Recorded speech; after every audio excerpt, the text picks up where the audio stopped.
शिवू कहाँ आए बेटा? नहाने आए वो नदी। तो नदी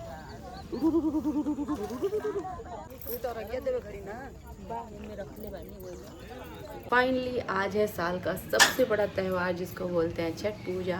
उसके लिए हम सब बहुत ही ज़्यादा एक्साइटेड होते हैं और मैं तो बहुत ही ज़्यादा। लेकिन इस बार सबका सब चौपट हो गया क्योंकि इतनी बारिश है कि जहाँ पे हमने मतलब हर साल जहाँ पे होता है वहाँ पे ऑलरेडी पानी भरा था। फिर भी हमने दूसरी जगह ढूंढ के वहाँ पे सब कुछ सेटअप किया, टेंट वेंट लगा, बेदी वेदी बना और उसके बाद फिर से इतनी बारिश हुई कि वहाँ पर भी पानी पानी हो गया। तो अभी तो मेरे ख्याल से हम छत पे ही करने वाले हैं घर के, लेकिन तब तक के लिए तैयारी करते हैं। वैसे मैं बता दूं कि छठ पूजा मेरे घर नहीं होती है, मेरी बुआ के घर होती है, तो मैं वहीं आई हूँ। ऋतिक यहाँ बैठ के अपना लैपटॉप में काम कर रहा है और इधर बुआ अपना प्रसाद बना रही हैं। वैसे मैं सुबह आने वाली थी प्रसाद बनाने के लिए, पर किसी रीज़न से मैं नहीं आया भाई, और बुआ ने आधी चीज़ें तो बना ही ली हैं। आधी क्या मतलब 80% चीज़ें बना ली हैं। मैं यहाँ सिर्फ वीडियोग्राफी करने के लिए आई हूँ और मज़े करने के लिए आई हूँ। ओके, उसके बाद से खाना बन गया, फिर मैंने प्रसाद बन गया, फिर मैंने बनाया खाना। इधर बुआ जो भी मतलब पूजा के बर्तन वो अपना सर रख रही थी और शिवू भी अपने नानी के आके थोड़ा एंजॉय कर रहा था। सारी तैयारियां तो अब देखो, अभी तो फिर फल फूल ये सारी चीज़ें आई हैं जिनको धुला गया है और बस चीज़ें बाकी। इधर शिवू अपने दोनों मामा का फुल मज़े ले रहा है, मतलब नानी के घर के मज़े तो यही ले रहा है। मैंने टब दिया था कि इसमें पानी भरो ताकि इसमें पूजा के लिए खड़ी होंगी बुआ, और ये तीनों का नहाना ही ख़त्म नहीं हो रहा। फाइनली सब तैयारी हो चुकी है और ये सूपा कितना सुंदर लग रहा है। मतलब आम के पत्ते में ऐसा तिलक कर दो, दिया जला दो, भाई सब चीज़ें कितनी अच्छी लगती हैं। और ये मेरा लुक और फिर फाइनली सब रेडी हो गए जाने के लिए और ऋतिक को ये दौरी उठाना बहुत पसंद है। बहन बुआ दीपक लेकर के नदी तक जाएंगी, तो उसके बाद हम सब कार में बैठे, मम्मी पापा भी आ गए थे, सब लोग आए। मल के माथे दौरावा चमकाता जाए। भाई दादी जो गाना गा रही थी ना, उससे प्रॉपर बिहारी वाइब आ रही थी। वो बिहार के भी और वैसे गाना वाना गाते हुए जाते हैं।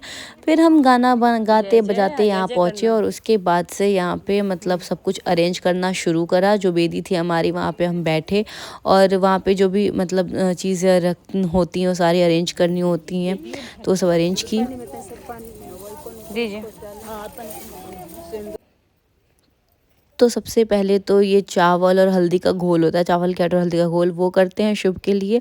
इसके बाद से हम इस बेदी को मतलब इस पे जो भी हमें चीज़ें करनी होती है वो करते हैं। लाइक जो भी फल फूल दिया वगैरह सब इस पे लगाते हैं और गन्ने भी लगाते हैं, पर गन्ना अभी आया हुआ नहीं था, वो भी ऋतिक लेकर के आ रहा था। मैंने उसको फ़ोन किया, इतने में वो कृष्णा लेकर के आ गया। फिर उसको लगाने के बाद पूरा सेटअप कुछ ऐसा दिखता है और ये बहुत ही प्यारा दिखता है।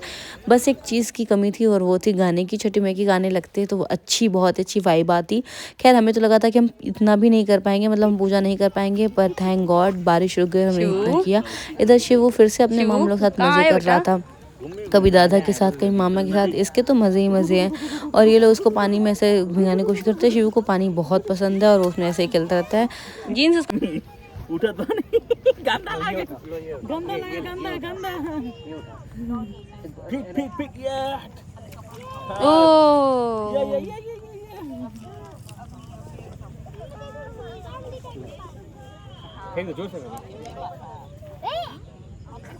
फिर आ गई मैं अपने सबसे फेवरेट काम पे, जो कि है ये सिंदूर लगाना। तो हाँ, बिहारियों में ही नहीं सिर्फ यूपी में भी ऐसा चीज़ें होती हैं कि सिंदूर जो है वो नाक से लेकर के मांग तक होता है और इसके पीछे एक लॉजिक भी है। मतलब कहते हैं कि जितना लंबा सिंदूर उतना लंबा पति की उम्र, तो बस इसलिए नाक से लेकर के मांग तक सिंदूर लगाते हैं, पूरी मांग भरते हैं। और दूसरी चीज़ की जो सिंदूर होता है हम यूपी और बिहार वालों का, वो प्रॉपर ऑरेंज कलर का होता है। कहते हैं ये जो रंग है वो सूर्य से निकल के आया है और आप देख सकते हो कितना चमक रहा है, जैसे हमारा सुहाग भी चमकता रहे। उसके बाद अर्घ देने का टाइम हो गया था, धूप तो निकला नहीं था, तो टाइम के हिसाब से अपने अर्घ देना शुरू कर दिया था। और सूपा लेकर के इधर सब लोग खड़े हो गए थे। बुआ को ऐसा लास्ट मोमेंट लगा कि अंदर कुछ है, उनको लगा कोई सांप वाप तो नहीं है, पर वहाँ पे एक झाड़ थी जो उनको बार बार चुभ रही थी, थैंकफुली। फिर उसके बाद से अर्घ दिया, थोड़ा बहुत म्यूज़िक भी चलना शुरू हुआ तो वाइब थोड़ी और अच्छी बनी।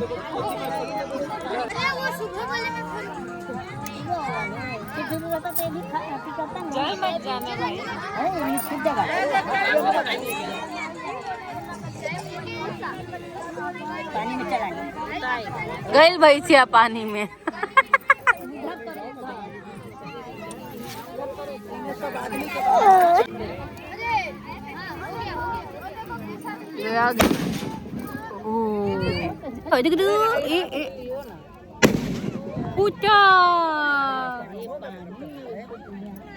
क्या हुआ शिवू? क्या हुआ? जो शिवू क्या कर रहे हो? ए शिवी, सासू माँ है। भाई इसको ऐसे ही नहीं कहते हैं कि ये बहुत ही बड़ा व्रत होता है। ये 36 घंटे का निराजल व्रत होता है और उसके बाद आपको ये सारे काम भी करने होते हैं और पानी में खड़ा भी होना पड़ता है। यहाँ के लिए तो फिर भी ठीक है, लेकिन जो गांव में मतलब यूपी और बिहार में ये चीज़ें होती है, तो ये छठ पूजा हमेशा ठंड के टाइम पे पड़ती है और पानी नदी का इतना ठंडा होता है। शाम के टाइम तो फिर भी ठीक है, सुबह के टाइम बहुत हालत खराब होती है। उसके बाद हम सब घर पे आए, फिर मैंने खाना बनाया, इधर से बुआ प्रसाद पैक कर रही थी और शिव को देखो उसने पूरे आटे को इनसे नहा ही लिया था। तो ये पूरा नानी के यहाँ के आकर जो बच्चे बिगड़ जाते हैं ना, वैसी वाली हरकतें कर रहा है। मतलब अब क्या ही कहूँ मैं, देख लो इस नालायक को। और इसको बिगाड़ने वाला असली तो इसका ही मामा है। खुद भी बचपन में ऐसा था और अभी इसको भी यही हो रहा है। तो या that's it for the video. अब सुबह की छठ के लिए मैं दूसरे व्लॉग में मिलती हूँ, तो बने रहिए, तब तक के लिए बाय बाय।